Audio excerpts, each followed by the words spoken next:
You're a business person and you're traveling to another country where they don't speak your native language, but they do speak some amount of English at the airports and at the hotel you're going to be checking into. So, how best to prepare? That's what we're going to cover today. 10 business travel English hacks. Airlines won't teach you, and I'll just throw in hotels might not either. We're going to master the business English travel language that makes every trip smoother, faster, and more professional. You're going to learn how to use clear, polite English to move smoothly through airports, hotels, and meetings. We're going to have some quick phrases, some habits that will help reduce stress and help you get results fast. So, once again, welcome to Master English Communication, and a double welcome if this is your first time. Let's get started. First, then, check-in and boarding. Let's get the basics down quickly. You want to start strong. You want to make your requests clearly.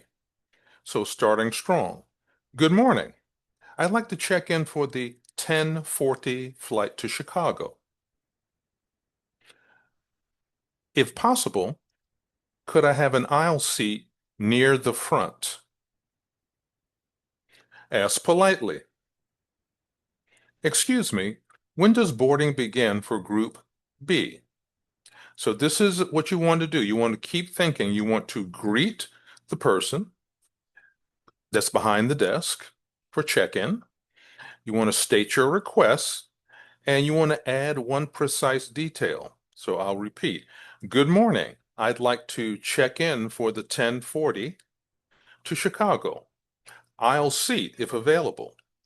Notice it was short and friendly, and this will help you get faster, better help. You want to understand announcements without panicking. And as a person that is experienced with more than one language, I know the feeling of panicking. This is why I had to practice, and I'm sharing this with you. So you want to listen for keywords such as delay, gate change, final call, pre-boarding, now boarding, security alert, baggage claim, calm follow-ups. For instance, sorry, I didn't catch that. Did you say gate 43 or 34? I heard there's a delay due to technical issues. Do you have an updated departure time? Focus on the key words. Stay specific to reduce confusion. You want to speak the way the airline employees you're going to interact with are used to speaking, right? And you can do that as a client and a traveler. You want to use common terms. Tight connection.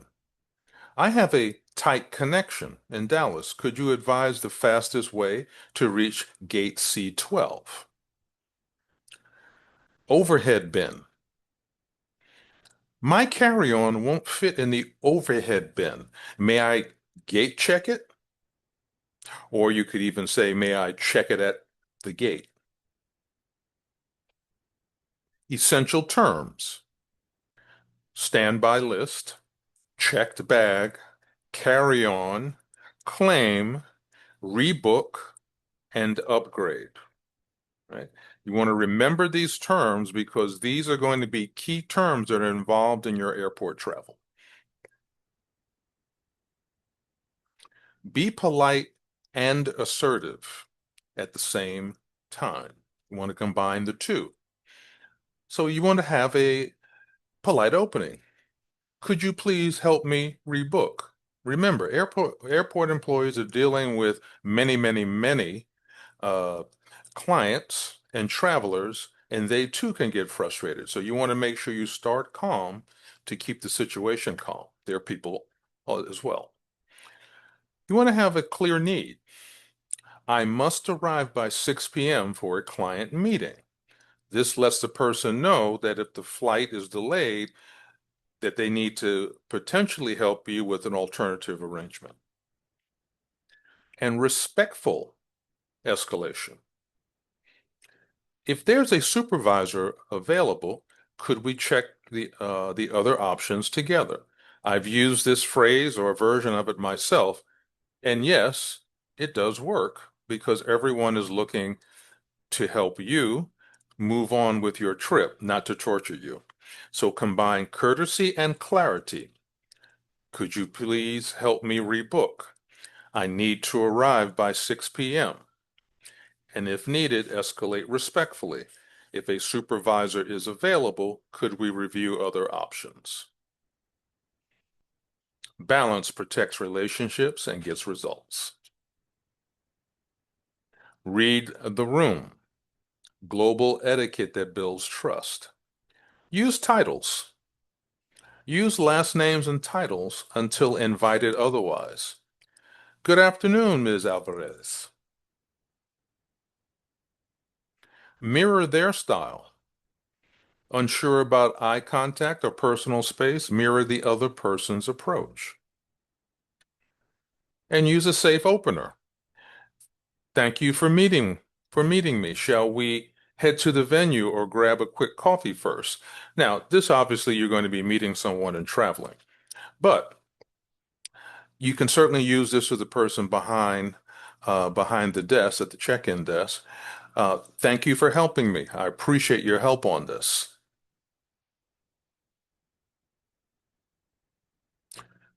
Also, cultural awareness is a business currency. Respect plus flexibility creates instant rapport. So know a little bit about the culture you're going to, so that in terms of interacting in the airport and a hotel. Let's look at nonverbal control. Your body language is your passport. You want to acknowledge, you want to request, and you want to confirm. So acknowledge. I understand there's a weather delay. You want to request. Could you please add me to the standby list? You want to confirm. Just to confirm, I'm number 4 on the list. All very respectful and all designed so that you will get cooperation. Keep your posture open. Don't appear to be aggressive.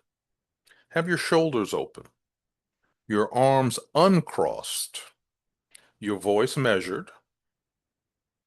Have a small smile, not a big, broad grin. It's going to look very strange and out of place. Have steady eye contact, but don't look at them as if you're trying to send laser beams through their head. Now, you want to handle problems fast, okay? So you want to have clear words for what we might consider tough moments. Lost luggage is a tough moment. My suitcase did not arrive on flight 228 from Toronto. The tag number is BA 643219. Could you help me file a claim? Now, this is respectful but very direct.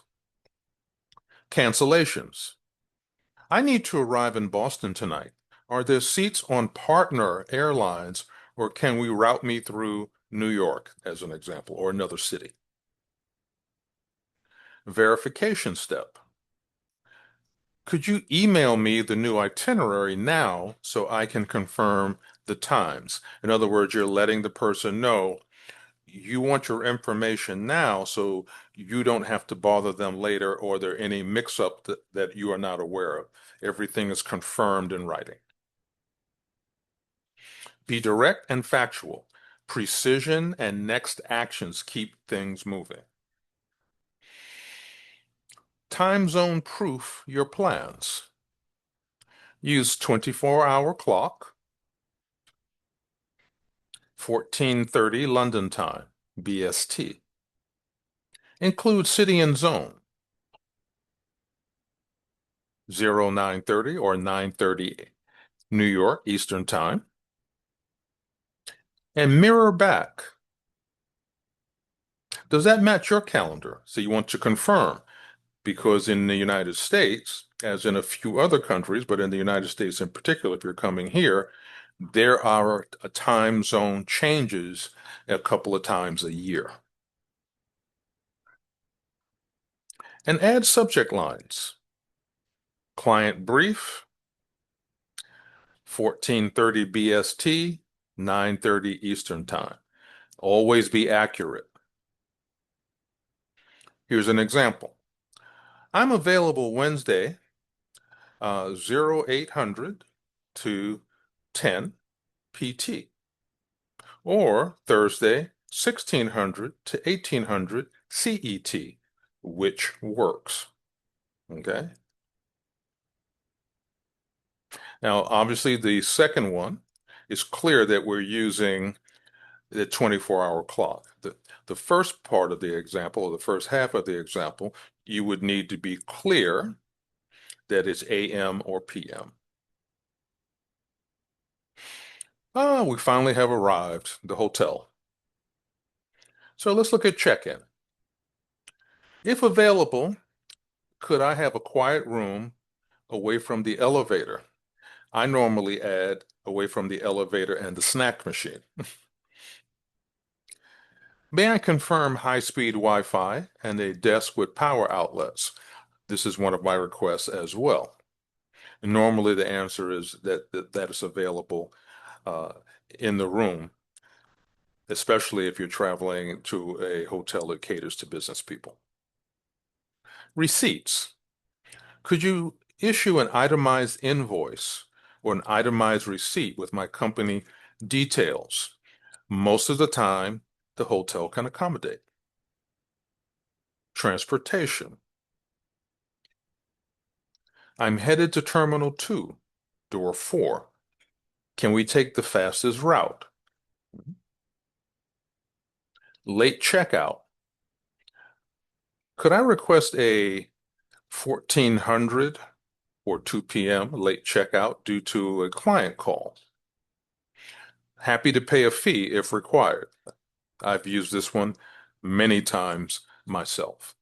Now, if you're finding this information helpful so far, please do give us a like. Thank you.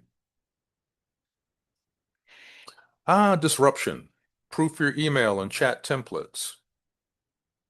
So, status update. Quick travel update. My flight to Berlin is delayed 2 hours.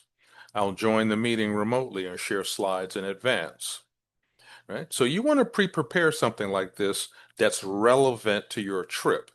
Remember, English is your second, third, or fourth language, whatever it might be, just so you have the language ready. Because when we're under stress, we're going to naturally start thinking and reverting, especially if we're not fluent, to our natural first language. Reschedule. Due to a cancellation, may we move our calls to 1600 CET or tomorrow at 0900 CET. I'll send a fresh invite. Once again, have it prepared or some version of it. Client assurance. I'm monitoring the situation and will confirm ETA, or estimated time of arrival, within 30 minutes. In the meantime, here's the deck presentation and agenda. Auto reply. I'm traveling with limited Wi-Fi for urgent items. Please WhatsApp Teams for me. And if you're working in two languages, you might want to have both of those languages there on your out of the office email message. So once again, these are helpful templates for this.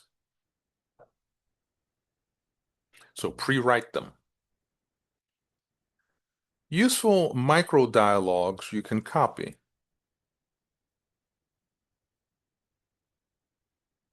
At security. Hi, I have a laptop and liquids. Do you need them in separate trays? Always good to ask. At the lounge desk. Right? Could you help me with same-day change? I'm willing to pay a fee if it shortens my connection. Remember, they can help you with your ticket in the lounges, the airport lounges. On the plane, would it be possible to switch seats so my colleagues and I can sit together? Be very respectful of this because other passengers are not bound by anything to switch seats with you just because you want to switch seats, right? So be very respectful with this and check with the flight attendants first before going around asking and trying to, uh, as we say, shame people into switching seats. Your seats are your problem, not someone else's problem. With a colleague, I'm landing at 0815. Shall we meet at baggage claim or go straight to the ride share area? Right? This confirms with your colleague where to meet. So practice tips for intermediate and advanced learners. Speak your request. Good afternoon. Could you confirm when boarding begins for flight 512? Add follow-up. Thank you. So boarding starts at 3:20 at gate D7, correct? And record yourself. Notice speed and clarity, then repeat more smoothly. So this is recording yourself as you practice, not in front of the people helping you in the airport or the hotel. Now, turn each of the hacks into a 30-second practice routine. So you have to go back through the presentation and look through some of these things and rehearse. This will build automatic confidence. You always want to create repeatable language habits, clear phrases, key vocabulary, etiquette, composure, and ready-made messages. Turn stress into control. Practice briefly each day, and your next business trip will feel easier and more professional. So please like, share, subscribe, comment. Your comments help us help you, and see you next time as we continue our linguistic adventure together. Take care.